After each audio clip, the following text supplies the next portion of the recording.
The parents of a schoolboy with a rare muscle-wasting condition say they're in a race against time to get approval for him to undergo treatment that could significantly slow down the disease. Sam Millar from Edinburgh has Duchenne Muscular Dystrophy, and a new drug could prove a game-changer for the 8-year-old, but it's yet to be approved for NHS use. Lewis Mickey reports. Like many 8-year-olds, Sam loves football and gaming. His favourite subject is maths, and he's typically upbeat. I like always going around the park in my trike, and I'm really fast in it. He's also a statistical outlier. Sam has Duchenne Muscular Dystrophy, a condition which affects just 2,500 people in the UK. Initial signs came on Sam's first day of school.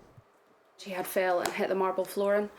He wasn't able to save himself. You know, normally your reactions would be you put your hands out to save yourself. He wasn't able to do that. Something had showed up in his blood tests, and it's a bit of a whirlwind from then.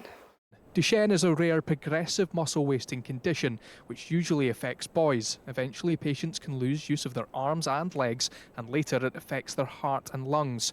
There is no cure, but a treatment called Givinostat is being used in America and can slow the disease, but it's yet to be approved for NHS use here. The Scottish Medicines Consortium, who's in charge of giving such approval, say it would welcome a submission from the medicines manufacturer at the earliest opportunity. But for Sam, time is muscle. Parents Karla and Stephen have been told he qualifies for an early access programme for the drug, but there are hold-ups. We were at an appointment in January with Sam's specialist, and we were hoping then that he was going to be offered the treatment. But unfortunately, the specialist consultant had said, unfortunately, it's not the case at the moment. They're still working things out in the background due to resource and things, and it's not available. For every day, week, month that passes, these boys are getting weaker. Sam's getting weaker, and there may become a time where it's irreversible, the symptoms. The Scottish Government says it's down to individual health boards to consider implementation of new medicines. NHS Lothian say patients are considered for early access on an individual basis and can't discuss patient circumstances without consent.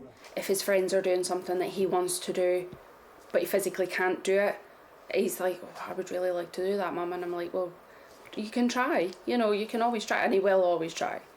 And it's that positive attitude that has Sam focusing on the future. And then I can walk a wee bit faster. And then I can do stuff I could not do.